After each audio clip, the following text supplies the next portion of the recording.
Audiobook, The Family in Kyoto, One Japanese Girl Got Freedom by Hitomi Woods on sale at online stores or apps. Apple Books, Google Play, Audible, 43 available distributors in total.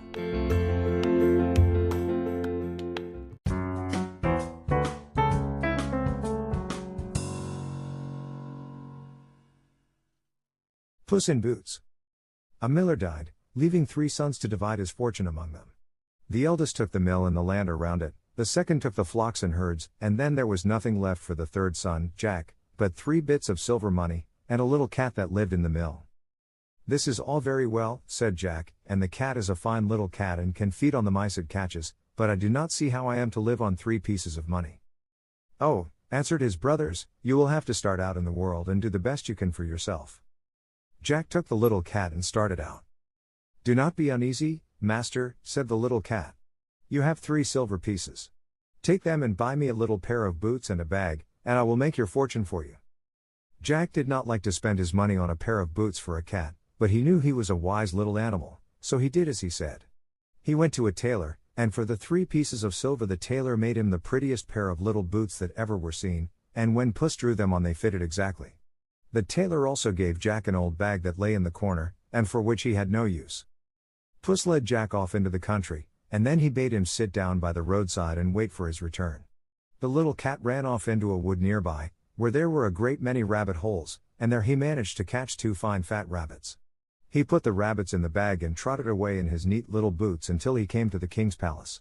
There he asked to see the king, and a cat in boots was such a strange sight that he was at once brought before his majesty. The courtiers nudged each other and laughed when the cat came into court, but Puss marched up to the king and bowed low before him. "Your Majesty, my master, the Marquis of Carabas, has sent you a present of these 2 fine fat rabbits for your supper," said he, and he took out the rabbits and presented them to the king. The king was very much pleased. He ordered a piece of money to be given to Puss, and bade the little animal thank his master for the fine present he had sent. Puss ran back to where Jack was waiting, and gave him the piece of money. "There," he said. "That is enough to pay for a bed and a supper at the inn." The next day Puss set off for the forest again, and this time it was a pair of fine fat partridges that he caught and carried to the king. "They are sent by my master, the Marquis of Carabas," said Puss. Again the king sent his thanks to the Marquis, and gave Puss a piece of money, which the little cat carried back to his master, and it was enough to buy Jack food and lodging. So it went on day after day. Every day Puss caught some fine game in the forest and took it to the king with the compliments of the Marquis of Carabas, and every day the king thanked the cat and gave him a piece of money. The king began to wonder who the Marquis of Carabas was and where he lived. He began to think the Marquis was a very generous fellow. One day the king went out for a pleasure ride with his daughter, and many of his court rode with him. Puss came in haste to his master. "Come quick," he cried. "We have done well enough so far, but the time has now come when I will make your fortune." The cat then led Jack to a river, where he knew the king would pass before long. He then bade Jack take off his clothes and hide them under a rock, and then stand in the river up to his neck.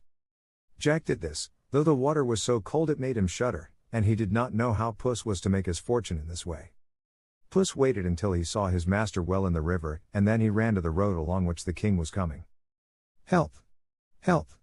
he cried. "Oh, help! My master, the noble Marquis of Carabas. He will surely drown." "What is the matter?" asked the king, stopping his coach, and the princess and all the courtiers listened. "Oh, your Majesty!" cried the cat. "My noble master. He was attacked by robbers and they robbed him of everything and threw him in the river, and unless he receives help he will surely drown." The king was very much concerned. He at once sent courtiers to draw Jack out from the river and dress him in robes of velvet and satin and gold lace. Jack had never been so magnificently dressed before, and he looked a fine fellow indeed when he was brought to the king.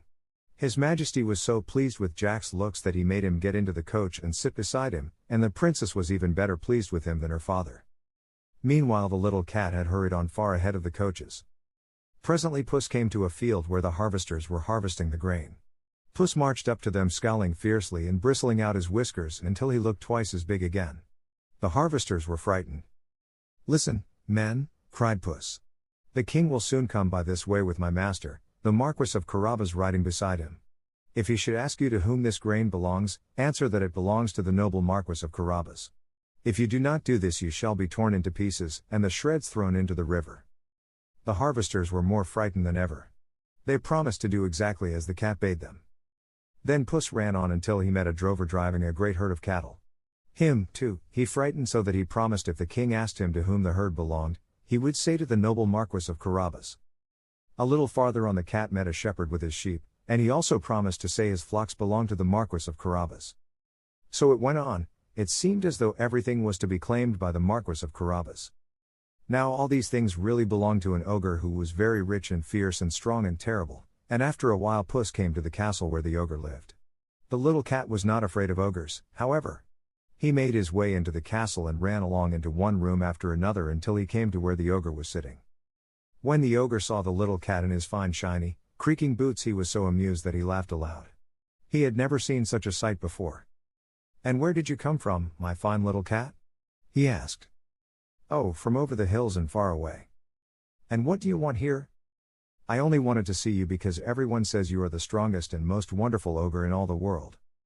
When the ogre heard that, he was much pleased, for he was very vain. "Well, and now you have seen me, what do you think of me?" he asked. Oh, Puss thought he was a very wonderful ogre indeed. And was it true that he had magic powers, too? Yes, the ogre had magic powers. "Can you change yourself into animals if you choose? A lion or an elephant, for instance?" asked Puss. "Oh, yes, that was easy enough." "I should like to see you do that," said the cat. Well, the ogre was willing to oblige him. At once he turned himself into a lion, for he really had that power, and he was a very terrible-looking lion indeed. He roared and lashed his tail and his mane bristled. The ogre changes himself into a lion.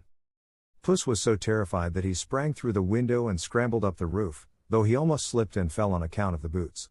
There he sat spitting and trembling. Then the ogre turned himself back into his own shape, and he laughed and laughed. "Come back, Puss," he called, "I will not hurt you, but now you see that everything they told you was true." Puss came scrambling back into the room, and he looked very meek and timid. "Yes, I see it was all true," he said. "But, Mr. Ogre, could you turn yourself into a small animal as well? That must be a great deal harder. Could you turn yourself into a mouse?"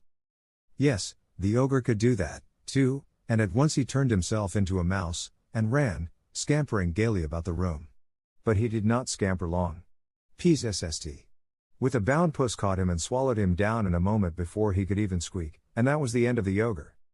Meanwhile the king and the princess and Jack were rolling along together in the fine coach and talking pleasantly together. The king was so pleased with Jack's talk that he told the coachman to drive slowly, so they could have the more time together. Presently they came to the field of grain where the harvesters were at work. "That is a fine field of grain," said the king, and he leaned from the coach and called to the harvesters to know to whom the grain belonged. "To the noble Marquis of Carabas," answered the harvesters. The king turned to Jack. "My dear Marquis, why did you not tell me it belonged to you?" "I had forgotten," answered Jack. Soon after they came to the drover. The king admired the herd of cattle and asked the drover to whom they belonged. "To the noble Marquis of Carabas," answered the drover. The king turned to Jack, and complimented him upon his herds. He began to think the Marquis must be very rich. Then they came to the shepherd, and it was the same thing, his flocks belonged to the Marquis of Carabas. In the forest the woodsman said the wood belonged to the Marquis. It seemed as though the Marquis were richer than the king himself. At last they came to the ogre's grand castle, and the king asked Jack to whom it belonged. Before Jack could answer, the doors were thrown open, and the little cat ran out into the road. "Welcome, welcome, your majesty," he cried. "Welcome to the castle of the Marquis of Carabas." "So this is where you live," said the king. "Yes, this is where I live," answered Jack. The cat invited them to alight and led the way into a long dining hall. There the servants had prepared a magnificent feast, for now they, as well as the castle and everything in it, belonged to Jack. The king and the princess took their places at the table, and Jack sat between them. They ate and drank and feasted to their heart's content, and the king had never tasted more delicious food, and it was all served on golden plates far finer than those he ate from in his own castle. At the end of the feast the king turned to Jack and said, "My dear Marquis, you must be a very rich man." "I am so rich," answered Jack, "that I really do not know how much I have." "It seems to me," said the king, "that you ought to marry a princess, for no everyday girl would do for you." Yes, Jack would like to marry a princess, but it would have to be the right princess. "Then how would my daughter do?" asked the king. At that Jack was ready to jump out of his skin with joy, For the princess was so sweet and pretty that he loved her already. Yes, she would do better than anyone else in the world. And the princess did not say nay. So Jack went back with the king and the princess to his own palace, and then the princess and Jack were married, and lived happily ever after. The little cat lived in the palace with them, and always the softest cushion, and the warmest corner by the fire were left for him. As for Jack's brothers, when they heard of the good fortune that had come to Jack, and how he had won a princess for a wife, they wished they had kept Puss and given him the mill and the flocks and herds.